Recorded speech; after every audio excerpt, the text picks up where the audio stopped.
Historical Stories for Sleep, Volume 3, Whispers of the Ancient World.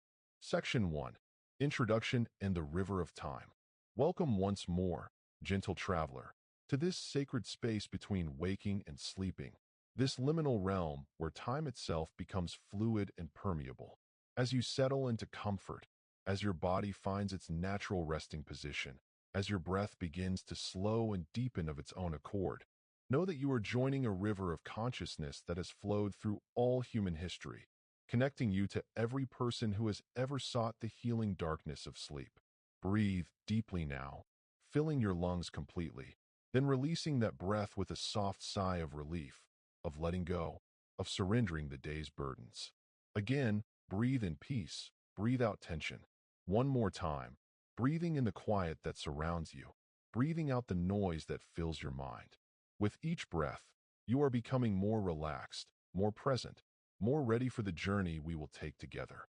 Tonight, we will visit 7 more moments from the vast tapestry of human history, but these journeys will take us to different kinds of experiences.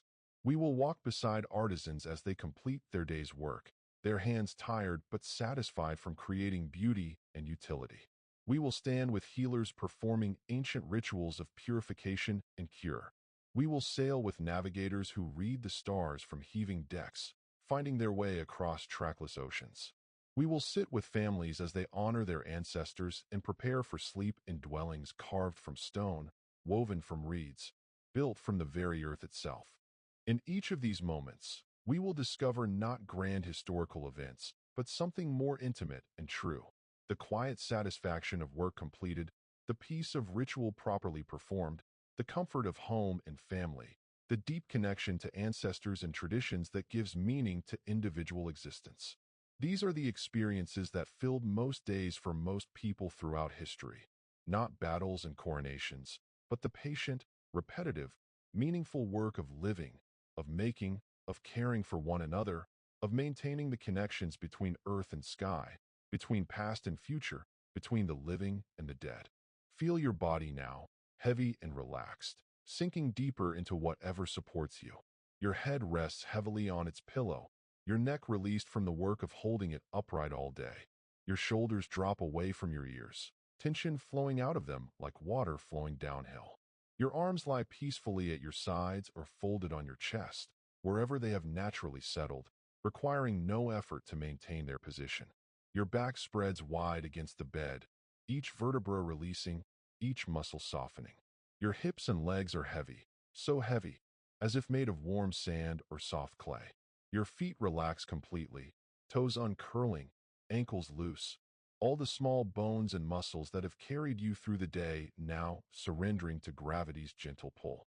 The river of time flows backward tonight, carrying us to civilizations that rose and flourished and fell long before our own age began.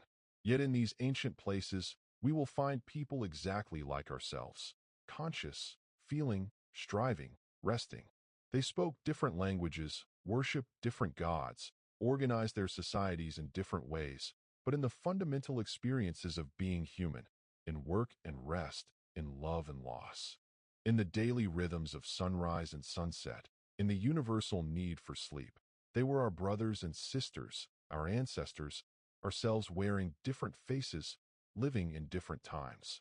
As we journey together, you may notice your thoughts becoming slower, more dreamlike, less connected to the concerns of your daily life. This is natural and welcome. You are entering that beautiful space between conscious thought and sleep, where imagination becomes more vivid, where the boundaries between self and story begin to blur. If you drift away entirely, falling into deep sleep before our journey ends, that is perfect. The stories will continue to work on some deeper level, guiding you gently into the most restful, restorative sleep you have known. There is nowhere you need to be, nothing you need to do, no moment, but this one stretching out before you like an endless shore where gentle waves lap at the sand, each wave erasing the marks of the one before, leaving everything fresh and new. You are safe, you are comfortable, you are exactly where you should be. The only task before you is to listen, to imagine, and to allow yourself to gradually, inevitably, peacefully drift towards sleep. Let us begin our journey in ancient Egypt, In the golden age of the pharaohs, when the Nile flowed as it always had, bringing life to the desert, when great temples rose to honor the gods, when scribes preserved in hieroglyphs the wisdom of their age. The sun is setting over Thebes, painting the western cliffs in shades of crimson and gold, and we find ourselves in the chamber of a royal scribe who is completing his day's sacred work, recording the words that will endure for thousands of years, speaking to us across the vast silence of centuries. Section 2. Ancient Egypt, Scribe's Chamber at Thebes, 1350 BCE. The evening light slants through the high window of the scribe's chamber, transformed into liquid gold as it passes through the linen curtain that filters the harsh rays of Ra's descending chariot. Amenhotep, whose name means harmonious, is satisfied, sets down his reed brush with the careful precision that has characterized every movement of his 40-year career as a royal scribe. Before him on the low desk lies a sheet of papyrus, its surface covered with columns of hieroglyphs rendered in black ink, with important words picked out in red, the color of power, of emphasis, of the desert that surrounds the fertile black land of Egypt. Amenhotep is 58 years old, his body still strong despite the sedentary nature of his profession, his hands steady, his eyes sharp enough to distinguish the finest details of hieroglyphic writing. He wears a simple white linen kilt, the mark of his status as a man of learning rather than labor, and a broad collar of blue faience beads that clicks softly when he moves. His head is shaved in the manner of scribes and priests, making him cooler in Egypt's fierce heat and marking his dedication to purity and order. The chamber where he works is part of the temple complex dedicated to Amun-Ra, the king of gods, whose massive temple dominates Thebes as the sun dominates the sky. The room is small but beautiful, its walls painted with scenes of scribes presenting their work to the gods, of Thoth, the ibis-headed god of writing and wisdom, blessing those who master the sacred hieroglyphs. The floor is packed earth, swept clean daily, covered with woven reed mats. A wooden chest in the corner holds Amenhotep's materials, rolls of papyrus, reed brushes, cakes of black and red ink, small jars of water, pumice stones for smoothing papyrus, and most precious of all, his palette, a flat piece of wood with two circular wells for grinding ink, which has belonged to 3 generations of scribes in his family. The text Amenhotep has been copying today is a hymn to the Aten, the sun disk, composed during the controversial reign of Pharaoh Akhenaten, who attempted to make the Aten the supreme god, diminishing the power of Ammonius and the other traditional deities. Amenhotep himself is conservative in his religious views, uncomfortable with Akhenaten's radical changes, but as a scribe, his duty is to record accurately, not to judge. The words flow from his brush regardless of his personal feelings. How manifold are your works?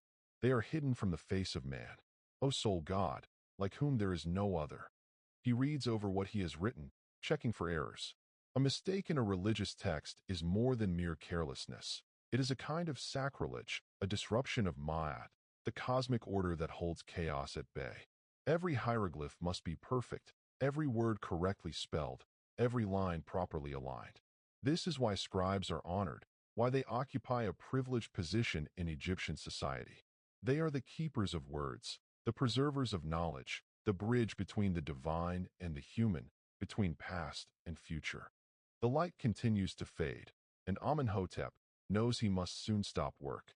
Hieroglyphs cannot be written accurately by lamplight. The shadows cast by flickering flames make it too easy to misjudge proportions, to place signs incorrectly. He carefully caps his ink jars, washes his brushes in a small bowl of water, and sets them aside to dry. The papyrus sheet he has been working on is left to dry as well, weighted at the corners to keep it flat. Tomorrow he will continue, beginning a new column, working his way methodically through the text until the entire hymn has been preserved. Rising from his low stool, his joints protesting slightly after hours of sitting, Amenhotep performs a brief ritual of thanks, bowing before the small statue of Thoth that sits in a niche in the wall. He whispers a prayer, asking the god to guide his hand, to keep his eyes sharp, to grant him many more years of service. Thoth does not respond, of course, but Amenhotep feels the comfort of the ritual, the sense of connection to something greater than himself. He leaves his chamber and walks through the temple complex, his sandals slapping softly against the stone pavements. The temple is beginning its evening transformation, priests moving through the corridors lighting lamps, the smell of incense growing stronger as the evening offerings are prepared. Amenhotep pauses at the edge of the great court, looking west toward the Nile and the cliffs beyond. The sun is touching the horizon now, a perfect disk of molten copper, descending toward the realm of Osiris, toward the underworld where it will battle the serpent Apophis through the hours of darkness before emerging victorious at dawn. The sky is spectacular, bands of orange and pink and purple layered like the strata in the cliffs, like the layers of history buried in the earth. The Nile flows serene and eternal, its waters reflecting the sunset, fishing boats returning to shore with their day's catch, ferry boats carrying the last travelers from the east bank to the west, from the land of the living to the land of the dead, where the tombs and mortuary temples cluster. The river is everything to Egypt, source of life, highway of commerce, boundary between the ordered world of cultivation and the chaotic desert beyond. Without the Nile's annual flood bringing rich silt to fertilize the fields, Egypt would be merely another stretch of the Sahara, lifeless and empty. Amenhotep watches until the sun disappears completely, swallowed by the western mountains. The moment of sunset always moves him, reminding him of his own mortality, of the fact that he too will one day journey to the west, will stand before Osiris to have his heart weighed against the feather of Ma'at, will discover whether he has lived justly enough to merit eternal life in the field of reeds, the paradise that awaits the worthy dead. He makes his way home through streets that are growing dark, though the evening is still warm, the heat of the day radiating from mud brick walls, from the packed earth of the streets. His house is modest but comfortable, appropriate to his status as a respected scribe. It has a walled courtyard with a small garden where date palms grow and a pool reflects the emerging stars. His wife, Mutamwia, greets him with the affection of 30 years of marriage, and together they share the evening meal: bread and beer, onions and lentils, dried fish, dates and figs for sweetness. After eating, Amenhotep sits in the courtyard enjoying the cool evening breeze that always comes after sunset, listening to the sounds of the city settling into night. Distant voices, dogs barking, the occasional bray of a donkey, the eternal whisper of the Nile. His wife joins him, bringing beer flavored with dates, and they sit in companionable silence, their relationship deepened by decades of shared life, of raising children who are now adults with their own families, of facing together the sorrows and joys that come to all people. When the stars are fully visible, Sirius brilliant on the horizon, marking the coming of the flood, the constellation of Osiris dominating the southern sky, Amenhotep retires to his sleeping chamber. The room is simple, its walls painted white to reflect what light there is, a wooden bed frame strung with ropes supporting a thin mattress, linen sheets, a wooden headrest that elevates his head and keeps scorpions from crawling into his hair during the night. He lies down, his body grateful for rest after a day of careful concentration. Through the high window, he can see a rectangle of star-filled sky. He thinks about the hieroglyphs he wrote today, about how they will endure long after he is gone, how they will speak to people in unimaginable futures, carrying forward the words of this age. This gives him satisfaction and comfort. His individual life is brief, but his work participates in something eternal, something that defeats death through the power of writing, of preservation, of memory made permanent. His breathing slows and deepens. He murmurs a final prayer, asking the gods to protect his house through the night, to grant him peaceful sleep and safe awakening. Around him, Thebes sleeps, a great city of perhaps 50,000 souls, each one a mystery, each one living their own story, together creating the complex tapestry of Egyptian civilization that has endured for over 1,000 years and will endure for 1,000 more.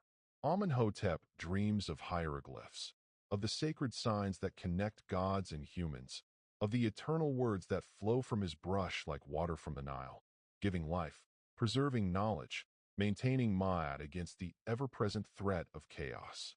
In his dream, he writes on papyrus that stretches to infinity, and every word he writes becomes real, manifesting in the world, creating reality through the power of language. The dream is peaceful, purposeful, a reflection of his deepest belief that writing is sacred work, that scribes serve the gods by preserving truth, that words have the power to create and sustain the world itself. Section 3. Indus Valley Civilization, Artisans Workshop, 2500 BCE. The afternoon heat is finally breaking as evening approaches in Mohenjo-daro, one of the great cities of the Indus Valley Civilization.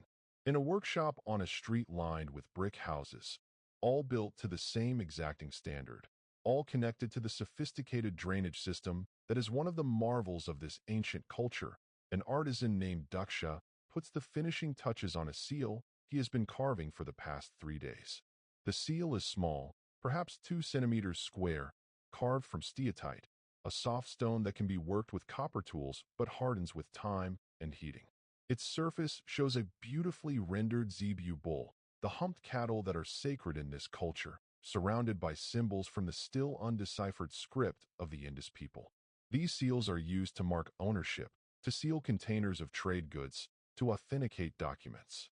They are found throughout the Indus Valley and beyond, carried by traders who connect this civilization to Mesopotamia, to the Persian Gulf, to the distant lands where copper and precious stones are mined. Daksha is 35 years old, the son and grandson of seal carvers, trained from childhood in this exacting craft that requires steady hands, sharp eyes, and infinite patience. A single slip of the tool can ruin days of work, turning a valuable seal into worthless rubble. He works by natural light, sitting cross-legged on a cushion in his workshop, the unfinished seal held in one hand, a copper burin in the other, making tiny, precise cuts that gradually reveal the image hidden in the stone.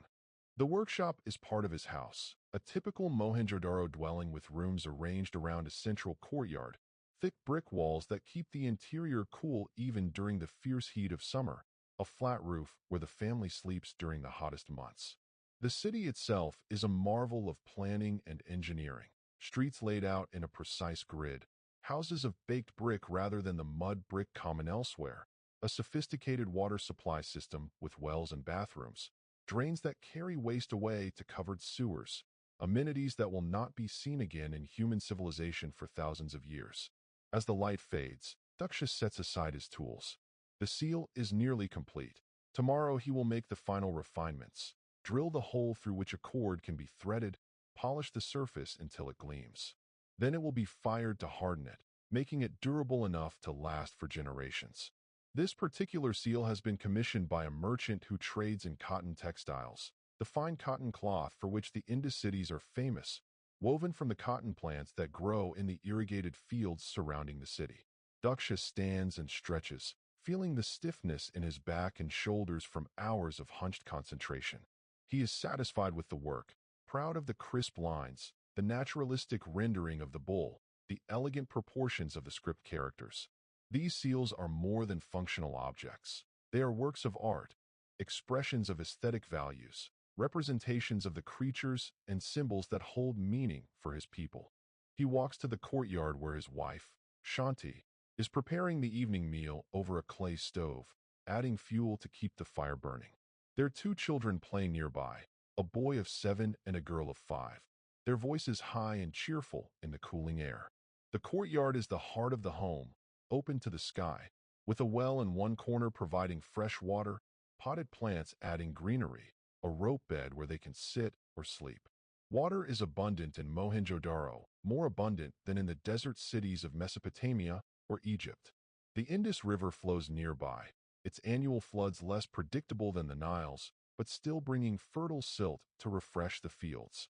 The city has been positioned carefully, built on a massive platform of baked brick to raise it above the highest flood levels, protected from the river's destructive power while benefiting from its gifts. The family eats together as darkness falls, flatbread made from wheat, lentil dal seasoned with spices, yogurt from buffalo milk, vegetables cooked in ghee. The food is simple but nourishing, the flavors familiar and comforting. After the meal, Daksha and Shanti sit talking while the children play one last game before bed, their laughter echoing off the courtyard walls. Daksha thinks about the seal he is making, about the merchant who commissioned it, about the network of trade that connects Mohenjo-daro to distant cities and lands. The Indus civilization is wealthy, its prosperity based on agriculture and trade, on the cotton and grain and semi-precious stones that move along trade routes stretching thousands of miles. The seals he makes are small but essential parts of this economic system, markers of identity and ownership that allow commerce to function across distances too great for personal relationships. As the stars emerge, constellations that Daksha knows by names in his own language, names that will be forgotten when this civilization collapses mysteriously some centuries from now, leaving only ruins and artifacts, and the enigmatic script that no one will be able to read. The family prepares for sleep. They perform a simple ritual, pouring water as a libation to the household spirits, asking for protection through the night, for health and prosperity for their family, for the continued flourishing of their city. Daksha and Shanti climb the stairs to the roof where rope beds have been set up to catch any breeze. The children are already drowsy, quickly falling asleep in their own beds. The parents lie down, looking up at the vast sweep of stars, at the Milky Way arching across the sky like a river of light. Daksha feels the day's tiredness settling into his bones, the pleasant exhaustion that comes from focused work well done. His hands still remember the feel of the stone, the resistance it offered to his tools, the gradual emergence of form from formlessness. This is the satisfaction of craft, of making, of using skill and patience to create something useful and beautiful. He thinks about his children, about teaching his son the seal carver's art as his own father taught him, about the continuation of tradition across generations. He thinks about the city around him, its orderly streets and sophisticated systems, its prosperity and peace. He has heard stories of the old days, of earlier times when people lived in small villages, when they did not know the arts of writing and seal-making and city-building. How fortunate he is to live in this age of achievement, of order, of civilization. But he does not dwell on these thoughts. The night is for rest, not for reflection. He turns on his side, draws the light sheet over his body, and closes his eyes. Around him, Mohenjo-daro sleeps, 20,000 people or more, all resting under the same stars, all part of the same intricate social organism, all contributing through their labor to the maintenance of this remarkable civilization that will vanish so completely that future ages will not even suspect its existence until archaeologists in the 20th century uncover its remains and marvel at its sophistication. Daksha dreams of carving, his hands moving in familiar patterns, the stone yielding to his will, revealing images of bulls and tigers, unicorns and elephants, the animals that populate his world and his imagination. The dream is peaceful, meditative, a continuation of the work that fills his waking hours, his sleeping mind rehearsing the movements, refining the technique, preparing for tomorrow's labor.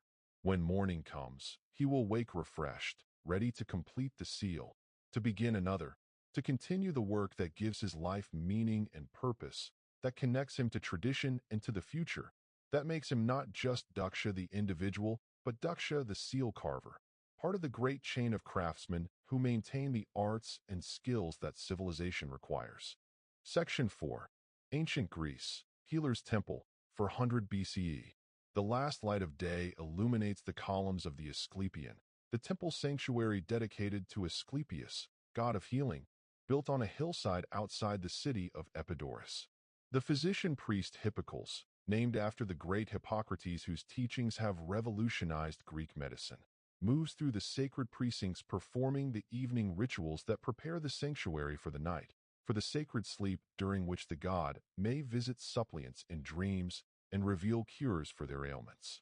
Hippocles is 42 years old, tall and lean, his beard trimmed in the fashion of educated Greeks, his chiton of fine white wool marking his status as both physician and priest. He has studied medicine in Kos, the island where Hippocrates taught, has learned to observe symptoms carefully, to propose natural rather than supernatural causes for disease, to understand the body as a system governed by the balance of four humors: blood, phlegm, yellow bile, and black bile. Yet he also serves as priest in this temple, where healing combines rational medicine with sacred ritual, where the god's intervention is sought alongside careful observation and treatment. The Asclepian is beautiful in the evening light, its marble columns glowing warm against the darkening sky, the surrounding grove of cypresses and pines creating shadows that shift and sway in the breeze.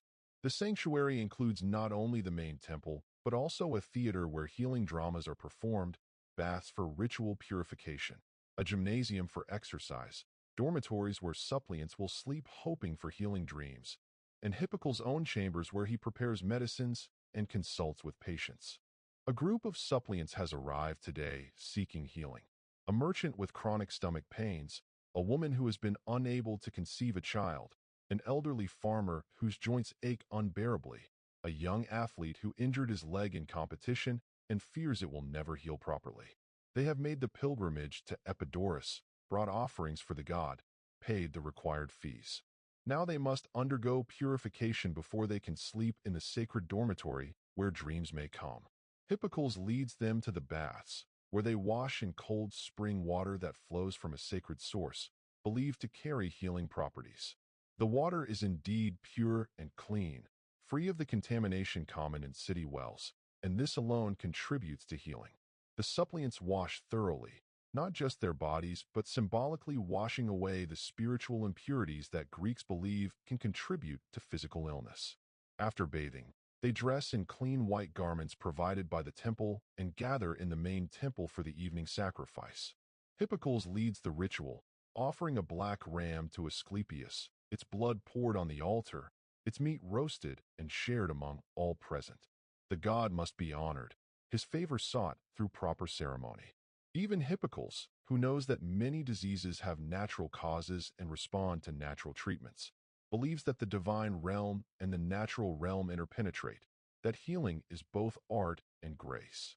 As darkness falls completely, the suppliants are led to the dormitory, a long hall with sleeping couches arranged along the walls. They lie down, wrapped in their white garments, waiting for sleep, hoping for dreams. Hippocles moves among them, speaking words of comfort and encouragement. He has learned that hope itself is therapeutic, that patients who believe in their healing often recover more quickly than those who despair.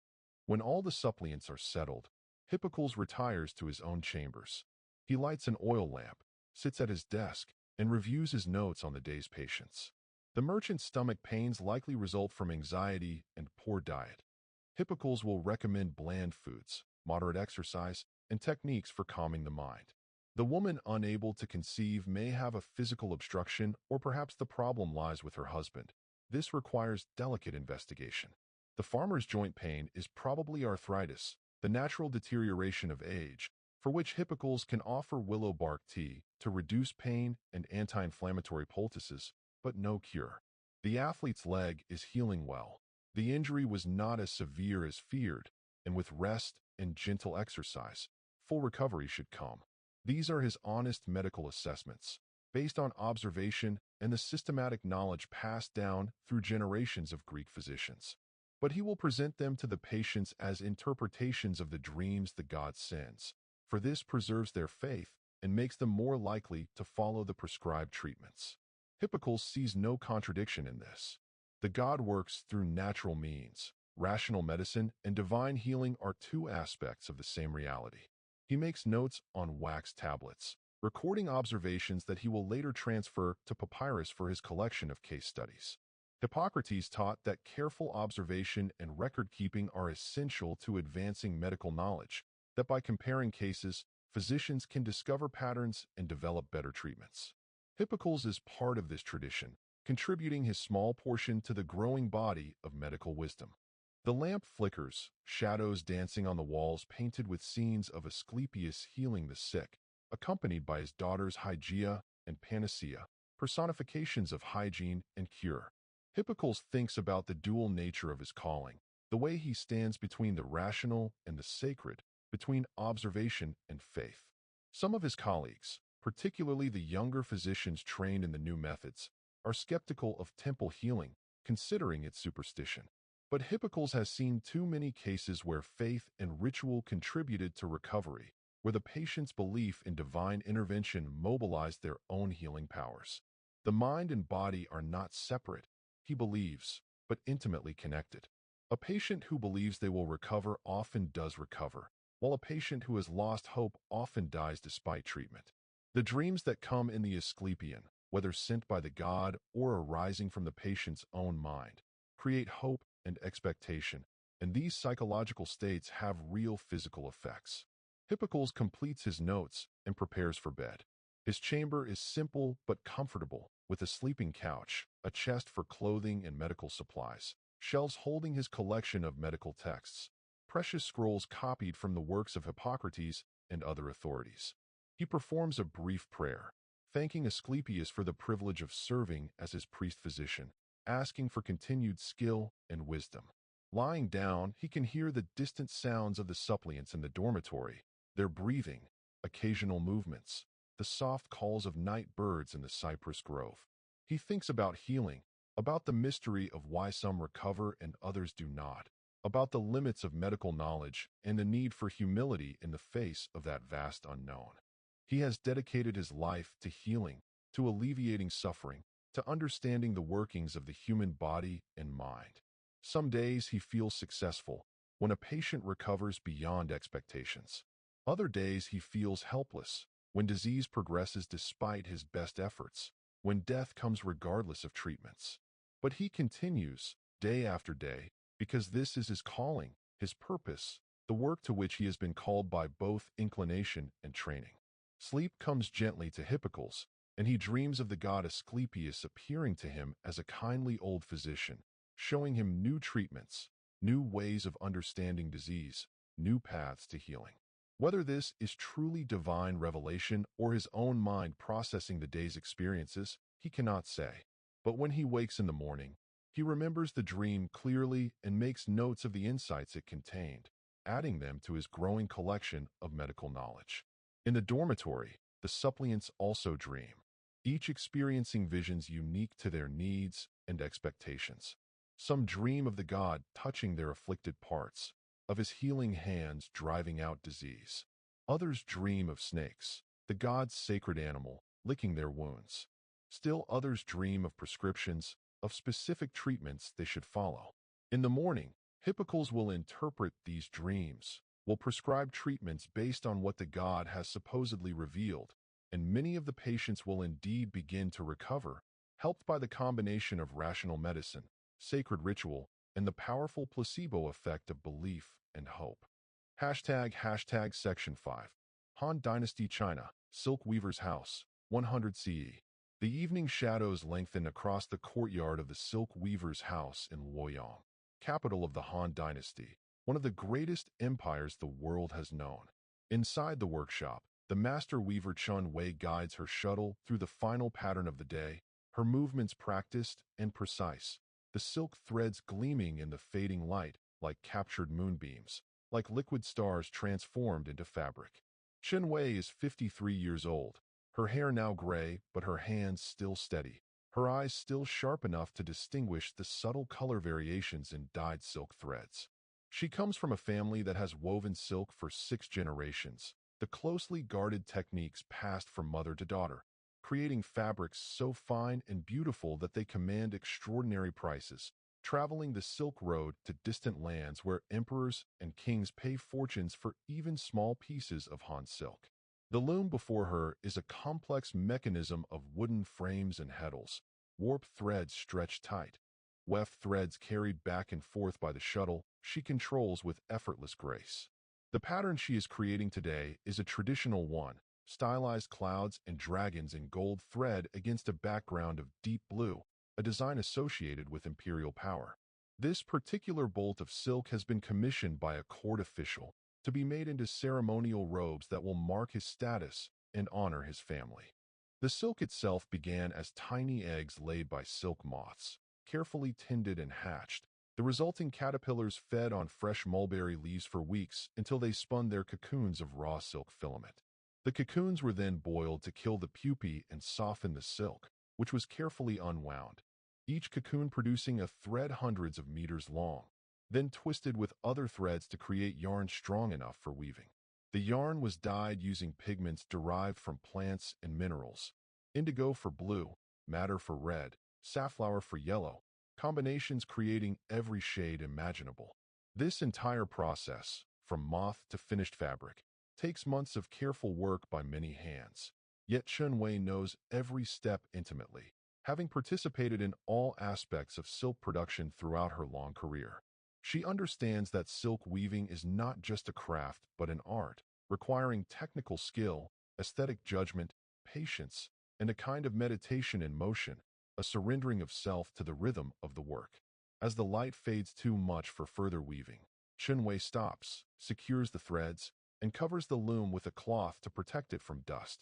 Her workshop is part of a larger compound where her extended family lives. Her elderly mother, her husband who manages the business side of their silk operation, her 3 adult children with their spouses and children, a dozen people sharing this space, working together, supporting one another in the complex web of relationships that defines Chinese family life. She walks into the courtyard where her daughter-in-law has prepared the evening meal, a large table set with multiple dishes that the family will share. Rice steamed until each grain is separate and perfect, stir-fried vegetables, pork cooked with ginger and garlic, fish from the Yellow River, soup made from chicken stock and seasonal greens, tea that has been carefully brewed to bring out its subtle flavors. The family gathers as evening deepens into night, 3 generations sitting together, the youngest grandchild being helped by her mother, the elderly grandmother given the honored seat facing south. They eat with chopsticks, each person taking food from the communal dishes, the meal both nourishment and social ritual, a daily reaffirmation of family bonds and mutual obligation. Conversation flows easily, discussion of the day's work, news from the market, concerns about a grandchild's education, plans for tomorrow's activities. Chun-Wei listens more than she speaks, content to observe her family, to see the continuation of traditions she has upheld, to know that when she passes, the work will continue, the silk will still be woven, the family business will endure. After the meal, Chun-Wei retires to the family altar room where she performs the evening ritual honoring the ancestors. Incense is lit, its fragrant smoke rising toward the wooden tablets that represent deceased family members stretching back generations. She bows 3 times, murmuring prayers, reporting the day's activities to those who have gone before, asking for their continued blessing and protection. The ritual connects her to the past, to the long line of silk weavers from whom she descends, whose skills she has inherited, whose memory she preserves. In Chinese thought, the ancestors are not truly gone but remain present, interested in their descendants' welfare, able to influence events for good or ill depending on whether they are properly honored. Chun-Wei finds comfort in this belief, in the sense that she is never truly alone, that she is part of something larger than her individual existence. She prepares for sleep in the room she shares with her husband, a simple space with a carved wooden bed, a chest for clothing, a small table with oil lamp and tea things. The bed has been warmed by a servant with heated stones, making it comfortable on this cool spring evening. Chun-Wei lies down, pulling the silk quilt over her body. Silk even here, the fabric she has worked with all her life, now keeping her warm, connecting her work and her rest. Through the paper window screen, she can see the courtyard partially lit by a crescent moon. She hears the sounds of the household settling for the night, children being hushed to sleep, quiet conversations, the rustle of clothing, creaking of beds. These familiar sounds are comforting, marking the successful completion of another day, the continuation of family life through its eternal rhythms. Chun-Wei thinks about the silk she wove today, about how it will travel from her loom to the court official's wardrobe, how it will be worn at important ceremonies, seen by emperors and nobles, admired for its beauty and craftsmanship. But more than this, she thinks about the tradition she embodies, the skills that have been passed down through generations and that she has passed to her daughter, who is now teaching her own daughter. This is a kind of immortality, she reflects, not of the individual body, which must age and die, but of the art, the knowledge, the tradition that continues regardless of individual lives. Her breathing deepens, slows. The day's work has tired her in a pleasant way, the fatigue that comes from purposeful activity, from creating beauty, from contributing to family prosperity. Tomorrow she will rise early, will return to the loom, will continue the pattern she began today. The work never truly ends, but this does not trouble her. The work gives structure to her days, meaning to her life, connection to past and future. She dreams of silk, as she often does, of threads endlessly weaving, of patterns emerging and transforming, of colors shifting and blending. In her dreams, the silk comes alive, flows like water, rises like wind, becomes clouds that drift across skies of deepest blue. She is weaving the fabric of the world itself, each thread a human life, each intersection a moment of connection, the pattern too vast to comprehend, but beautiful in every detail. The dream is peaceful, meditative, a reflection of the deep satisfaction she finds in her craft, in the daily work that has filled most of her 53 years, and that will continue until her hands can no longer hold the shuttle, until her eyes can no longer distinguish the threads. Hashtag Section 6, Polynesian Navigation. Outrigger canoe at sea, 1200 CE. The sun descends toward the endless horizon, painting the Pacific Ocean in shades of copper and gold, transforming the waves into moving mountains of liquid light. On the deck of a double-hulled voyaging canoe, the master navigator Kanaloa stands at the steering oar, his bare feet gripping the smooth wood, his body swaying instinctively with the vessel's motion, reading the sea's mood through sensations that have become as natural as breathing. Kanaloa is 68 years old, his skin darkened and weathered by decades under the tropical sun, his body still strong and capable despite his years. He has been a navigator since adolescence, learning the art from his grandfather, memorizing the star paths that connect islands across thousands of miles of open ocean, developing the ability to read wave patterns and cloud formations, bird flights and ocean currents, the subtle signs that reveal land's presence long before it becomes visible. The canoe is a masterpiece of Polynesian shipbuilding, two hulls carved from massive logs, connected by crossbeams lashed with coconut fiber rope, a platform built between them carrying supplies and crew, a large triangular sail woven from pandanus leaves that can catch even the lightest breeze. The vessel is perhaps 20 meters long, capable of carrying 30 people plus provisions, designed for voyages that may last weeks, crossing distances that would terrify European sailors who hug coastlines and fear the open sea. They have been at sea for 11 days now, sailing from Tahiti toward the Marquesas Islands, following a route that Kanaloa has traveled dozens of times. There are 22 people aboard, crew to handle the sail and steering oars, several families relocating to establish new settlements, provisions for the journey stored in woven baskets and sealed gourds, dried fish and breadfruit, fermented poi, coconuts, fresh water that must be carefully rationed. The voyage is proceeding well. The weather has been favorable, the winds steady from the east, the seas moderate. Kanaloa has been navigating by the stars at night, particularly by the rising and setting positions of key stars that mark the direction to their destination, and by wave patterns and other signs during the day. He carries no instruments, no maps, no written guides. Everything is memorized, held in his mind and body, a vast store of knowledge accumulated over centuries by navigators who explored and settled the largest ocean on Earth. As twilight deepens, Kanaloa performs the evening ritual, chanting prayers to Tangaroa, god of the ocean, and to the other deities who protect voyagers, prayers of thanks for safe passage so far, requests for continued favor, acknowledgement of the sea's power and the human vulnerability before it. The crew joins in the chanting, their voices rising and falling with the waves, connecting them to their ancestors who made these same voyages, who found islands in the vastness and made them home. The evening meal is simple: cold cooked fish, poi that has fermented slightly during the journey, coconut meat and water, dried bananas for sweetness. They eat while sitting on the platform between the hulls, the canoe rising and falling gently, the motion so constant that no one notices it anymore. Conversation is relaxed and cheerful despite the monotony of the journey. These people are practiced voyagers. Many have made similar trips before. They trust Kanaloa completely, knowing his reputation, his proven ability to find islands in the trackless ocean. After eating, as full darkness arrives, Kanaloa studies the sky. The stars are emerging in their familiar patterns, the great constellations that Polynesians have used for navigation since time immemorial.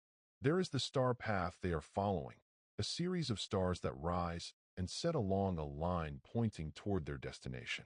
There are the pointer stars that confirm their latitude. There is the Southern Cross, marking south, rotating around a point in the sky where no bright star exists, but which navigators learn to visualize.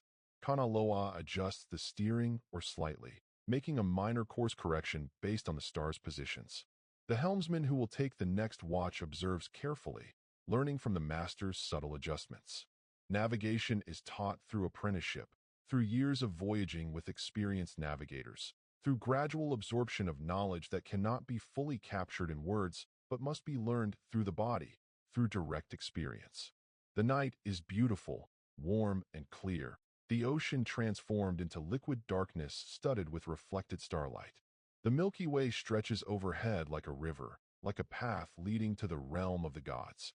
Phosphorescence glows in the canoe's wake, tiny organisms lighting up when disturbed, creating a trail of cold fire in the water.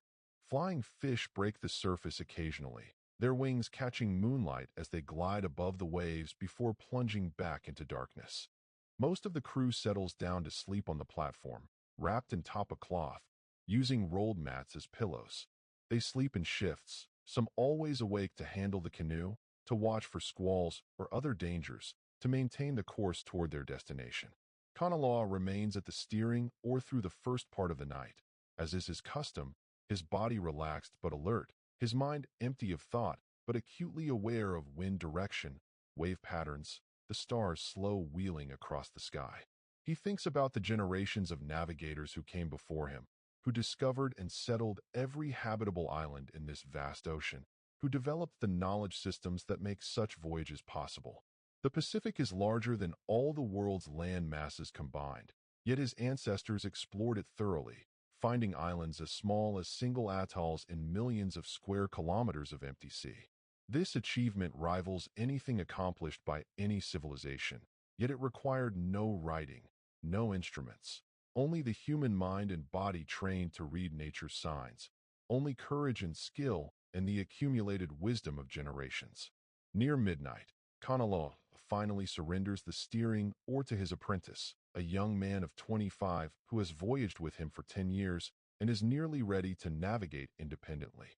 Kanaloa gives him quiet instructions. Watch this star path, feel the pattern of swells from the east, maintain this angle to the wind, then retires to his sleeping place on the platform. He lies on his back, looking up at the stars, feeling the canoe's motion, hearing the eternal sounds of ocean voyaging, the creak of lashings, the hiss of water along the hulls, the flap of the sail, the voices of crew members keeping watch. These sounds are home to him. He has spent more of his life at sea than on land, feels more comfortable on a moving deck than on solid ground. He thinks about landfall, about the moment when the island will first appear, probably as a cloud formation or a change in wave patterns, long before the island itself is visible. He knows exactly when this should occur if his navigation has been accurate. The anticipation is pleasant, the satisfaction of finding a destination thousands of miles from the starting point, of proving once again that the old knowledge still works, that the star paths are true, that humans can navigate without instruments by reading the sky and sea. Kanaloa sleeps deeply despite the canoe's motion, his body completely adapted to life at sea, his mind at peace. He dreams of voyaging, as he often does, of canoes sailing toward distant horizons, of islands rising from the sea like gifts from the gods, of the great migrations of his people across this ocean larger than all others. In his dreams, he sees his ancestors, the first navigators who ventured into unknown waters seeking new lands, guided by courage and skill and the star knowledge they carried in their minds.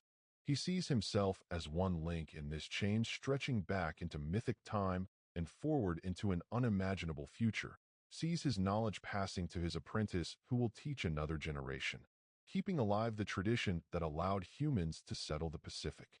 The canoe sails on through the darkness, steady and true, following the star path toward the islands that wait somewhere beyond the horizon, the wave patterns speaking to those who know how to listen, the ocean revealing its secrets to those who have devoted their lives to learning its language. Kanaloa sleeps, and the sea rocks him like a mother rocking a child, the ancient rhythm that has lulled countless voyagers to sleep, that will continue as long as humans travel the ocean roads that connect island to island across this greatest of all seas. Section 7. Ancestral Puebloan, Mesa Verde Cliff Dwelling, 1150 CE. The sun touches the rim of the canyon, its last rays illuminating the cliff dwellings built into the massive alcove carved by centuries of erosion into the sandstone walls. In one of the dwelling rooms, a woman named Nuva puts the final touches on a ceramic bowl she has been painting, her brush made from yucca fibers applying black paint derived from boiled plants to the white-slipped surface, creating geometric patterns that represent clouds, rain, the movement of water that is always scarce and therefore sacred in this high desert landscape.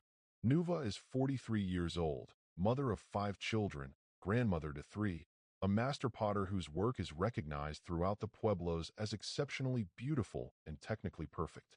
She learned the craft from her mother and grandmother, part of a tradition that stretches back centuries, creating vessels that are both functional and ceremonial, that store water and corn, that are used in rituals and buried with the dead, that embody in their forms and decorations the worldview and aesthetic values of her people.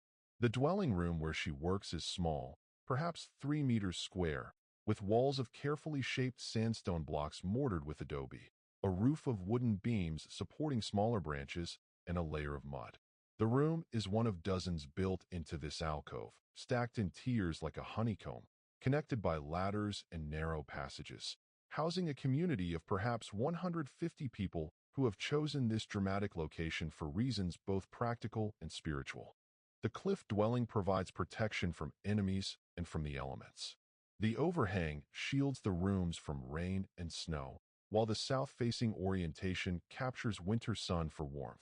In summer, the alcove provides shade during the hottest hours. The location is also spiritually significant, connecting the people to the earth and sky, to the ancestors who emerged from the underworld through the Sipapu, the opening in the earth that is remembered in every kiva, the underground ceremonial chamber that is the spiritual heart of Pueblo life. As the light fades, Nuva sets aside her completed bowl to dry. Tomorrow she will fire it in an outdoor kiln, using carefully controlled heat to harden the clay and set the paint, transforming soft earth into durable ceramic that may last for centuries. Tonight, she must prepare the evening meal for her family, grind corn for the next day's bread, participate in the communal activities that bind the Pueblo together. She climbs down the ladder from her dwelling room to the courtyard level, a narrow terrace in front of the rooms where much of the Pueblo's daily life occurs. Other women are also preparing evening meals, grinding corn on stone metates, tending cooking fires, calling children who have been playing in the plaza. The air is filled with the smell of smoke and cooking food, with voices calling to one another, with the sounds of community life. Nuva's fire pit is carved into the bedrock, lined with stones to retain heat. She builds up the fire using juniper wood collected from the mesa top, then places a clay griddle over the flames to cook the corn cakes she has prepared. She adds dried beans that have been soaking all day, seasons them with wild herbs collected from the canyon. The meal is simple but nourishing, the staples that have sustained Pueblo peoples for generations: corn, beans, squash, the 3 sisters that grow together, each supporting the others, providing complete nutrition when combined. Her husband returns from the fields on the mesa top, carrying more firewood and a basket of squash. He is tired from a day of tending crops that depend on careful water management, terraces that catch runoff from rare rains, check dams that slow water's flow, every technique developed over centuries to coax life from this arid land. The agricultural work is hard, the margin for error small. A drought lasting several years can force the abandonment of entire regions, and indeed this will happen here within a few generations, when prolonged drought combines with overuse of resources to make this location unsustainable. But tonight, there is food and water, family and community, the continuation of the rhythms that have sustained Pueblo life since the ancestors emerged from the underworld and built the first villages in this landscape of red rock and blue sky. The family eats together as darkness deepens, Three generations sharing food and conversation. The children listening to their grandfather tell stories of the animal beings who shaped the world in the mythic time before humans, of Coyote the trickster and Spider-Woman the creator, of the hero twins who slew monsters and made the world safe for people. As the stars emerge, constellations that have different names and meanings for the Pueblo peoples than for the Greeks or Chinese or Polynesians, but which are equally important for marking seasons and guiding ceremonial activities. The community gathers in the plaza for evening songs. The men disappear into the kiva, descending the ladder into the underground chamber where they will perform rituals closed to women and uninitiated boys. The women and children remain above, singing songs that have been sung for generations, their voices echoing off the sandstone walls of the alcove, rising toward the darkening sky. Nuva participates fully, her voice joining with others in harmonies that feel ancient, connected to the earth itself, to the spirits of place that inhabit this canyon, to the ancestors whose bones are buried in the rocks and whose presence is felt in every aspect of daily life. The songs are not merely music, but prayers, ways of maintaining the proper relationship with the natural and supernatural forces that determine whether the corn will grow, whether the rains will come, whether the community will flourish or struggle. When the singing ends, Nuva returns to her dwelling room, climbing the ladder carefully in the darkness, feeling her way along familiar paths. Her sleeping room is warm from the day's absorbed heat, the sandstone walls radiating warmth into the small space. She spreads sleeping mats woven from yucca fiber, covers them with rabbit fur blankets, prepares beds for her family. Through the small window opening, she can see a rectangle of star-filled sky and the opposite wall of the canyon, its sandstone layers visible in starlight, each layer representing millions of years of geological time, each containing the fossilized remains of ancient seas and swamps, reminding her that this landscape has seen many changes, many peoples, that her own people's time here is brief in the vast sweep of Earth's history. She lies down, her body tired from the day's work, making pottery, grinding corn, preparing food, tending children, participating in community life. It is a hard existence in many ways, demanding constant labor, vulnerable to drought and crop failure, to raids from enemy tribes, to the 100 dangers of life in this harsh environment. Yet it is also rich with meaning, with beauty, with the deep satisfaction that comes from living close to the land, from creating useful and beautiful objects, from participating in a community bound together by kinship and ritual. Nuva thinks about the bowl she completed today, about how it will be used, about how it might outlast her own life and those of her children and grandchildren, becoming in future ages an artifact that archaeologists will study, trying to understand the people who created such beautiful pottery, who built such remarkable dwellings in the cliffs, who developed sophisticated water management and agricultural techniques, who created a culture uniquely adapted to this challenging landscape. But these are not the thoughts that carry her into sleep. Instead, she thinks of simple things, of tomorrow's work, of the pottery she will fire, of the corn she will grind, of her grandchildren's laughter, of her husband sleeping beside her, of the solid rock walls that shelter them, of the vast sky filled with stars. She thinks of the Kachinas, the spirit beings that mediate between humans and the divine forces, and she murmurs a brief prayer asking for their protection through the night.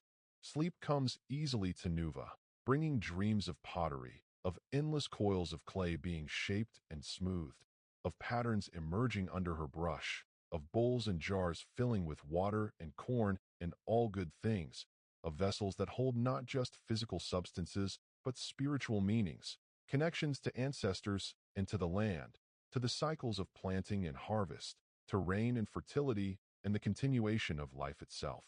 The dreams are peaceful, grounded, reflecting her deep connection to her craft and to the place where she lives, to the mesa and canyon that her people have made home, that they have shaped and been shaped by, creating through centuries a unique way of life perfectly adapted to this landscape of stone and sky. Section 8. Closing meditation and the eternal stillness. And so, beloved traveler, we complete another circuit through time's vast landscape, another journey through the sacred evenings that connect all human experience. We have walked beside scribes and weavers, healers and navigators, artisans and potters. We have visited the banks of the Nile and the Indus, the healing temples of Greece, the silk workshops of China, the vast Pacific Ocean, and the red rock canyons of the American Southwest. In each place, in each time, we found the same essential truths. That work gives meaning to life, that craft connects hands to minds to spirits, that communities sustain individuals, that rituals link the living to the dead and to the divine. That evening comes as a gift, offering rest and renewal, preparing us for sleep and dreams. Feel yourself now sinking deeper into that rest, your body so heavy it seems to merge with the bed beneath you, becoming one with the supporting surface, with the earth itself. Your breathing is slow and effortless, each breath carrying you deeper into relaxation, closer to the threshold of sleep, where consciousness begins to dissolve, where the boundaries between self and world grow permeable and finally disappear. Your eyes are closed now, or closing, the lids heavy and still, requiring no effort to maintain their position. Behind your closed eyes is a darkness that is not empty but full, not frightening but welcoming, the fertile void from which all dreams arise, to which all consciousness returns in sleep's embrace. The people we visited tonight have been dead for centuries, their individual lives ended, their bodies returned to earth and water and air. Yet something of them persists in the objects they made, the hieroglyphs that still speak from papyrus and stone, the seals carved from steatite that still bear their maker's artistry, the pottery painted with geometric patterns that still holds meaning for those who understand the symbols, the navigational knowledge preserved in oral traditions that allowed an ocean to become home. And something persists in you as well, some essential quality that transcends individual existence, that connects you to everyone who has ever lived, that makes you part of the great river of human experience flowing from past to future through the eternal present moment. Your individual life is brief, a single wave rising from the ocean and returning to it, but the ocean itself is eternal, and you are both wave and ocean, both individual and universal, both mortal and immortal. Let these paradoxes rest easy in your mind, not requiring resolution, not demanding understanding. The thinking mind wants to grasp and comprehend, but sleep requires letting go of that need, releasing the compulsion to understand, accepting mystery and uncertainty as natural conditions of existence. Your body continues to relax, muscle by muscle, organ by organ, system by system. Your heartbeat slows to its resting rhythm, steady and reliable, beating as it has beaten since before you were born, as it will beat until the moment of your death, the faithful drum marking time, measuring life in pulses. Your breathing deepens further, your lungs filling and emptying automatically, requiring no conscious attention, a perfect example of the body's wisdom, its ability to maintain itself without the mind's interference. The artisans we visited tonight, Daksha carving seals, Chunwei weaving silk, Nova painting pottery, all achieved a state of consciousness during their work that resembles meditation, a complete absorption in the present moment, a unity of intention and action. This state has many names: flow, presence, mindfulness, Wu Wei in Chinese, dhyana in Sanskrit. It is the state where self-consciousness disappears, where the doer and the doing and the deed become one, where time loses its ordinary quality and stretches or contracts, where the work seems to do itself through you rather than being done by you. Sleep, too, is a kind of flow state, a surrender of conscious control, a trust in the body's innate wisdom to do what is needed without the mind's anxious supervision. As you drift toward sleep now, you are practicing this surrender, this letting go, this trust. You are allowing sleep to come rather than trying to force it, creating the conditions for rest rather than demanding it appear. The navigators who sailed the Pacific, who crossed thousands of miles of open ocean following star paths memorized from childhood, practiced a similar kind of embodied knowledge.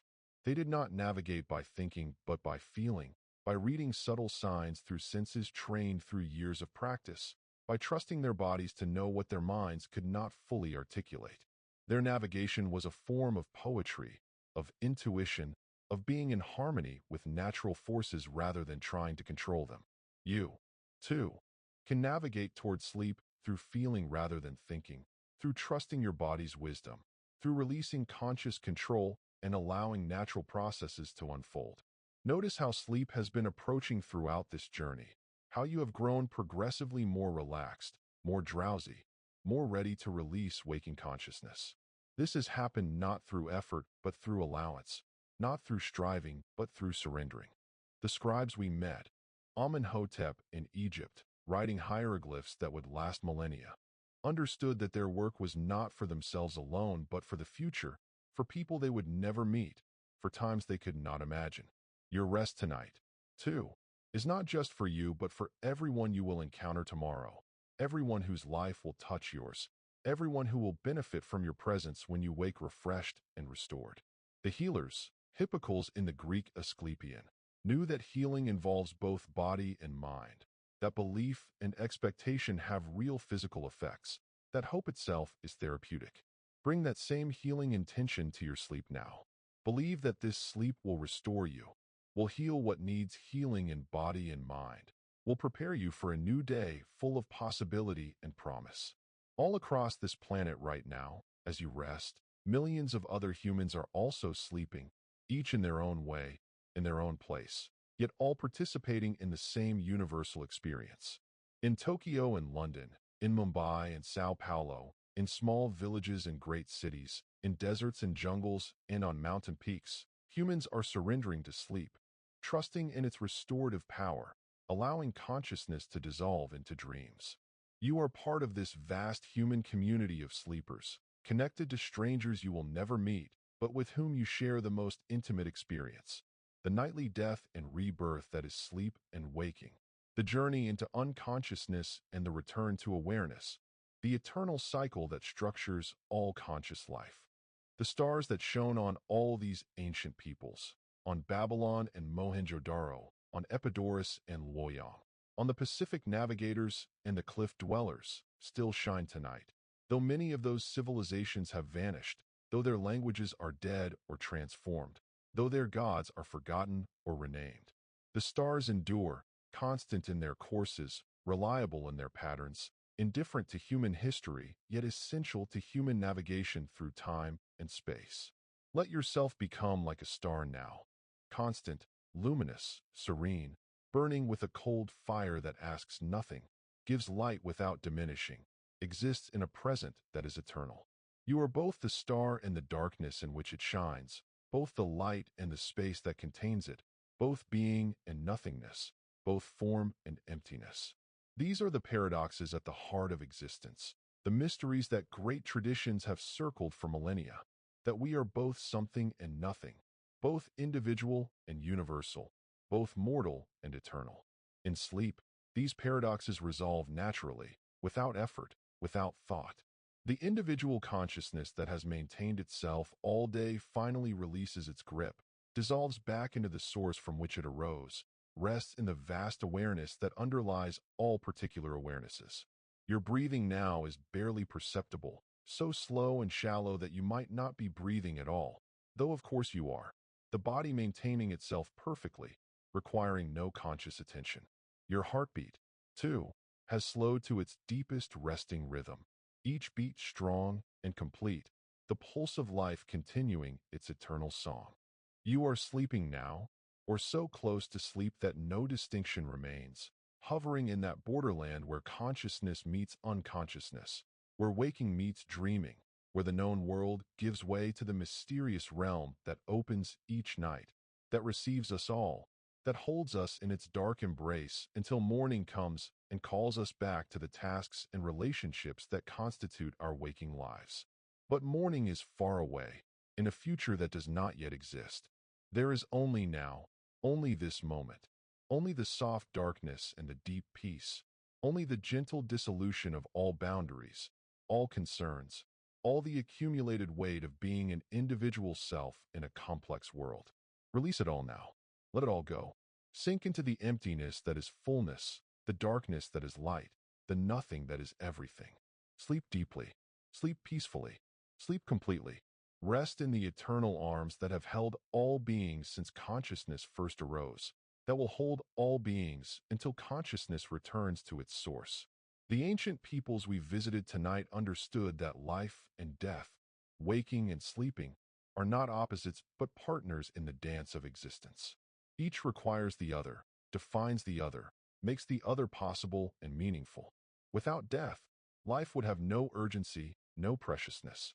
Without sleep, waking would exhaust and ultimately destroy us. The rhythm of alternation between opposites is the fundamental pattern of existence itself. Rest now in that rhythm, that eternal oscillation between being and non-being, consciousness and unconsciousness, the great wave that rises and falls, that has risen and fallen since the beginning of time, that will continue rising and falling until time itself ends. If time ends, if there ever was a beginning or will be an ending, which may itself be merely an illusion created by consciousness, which sleep temporarily dispels, revealing the eternal present that underlies all temporal experience. Good night, dear traveler. Good night to all the scribes and weavers, navigators and healers, artisans and potters who have shared their evenings with us.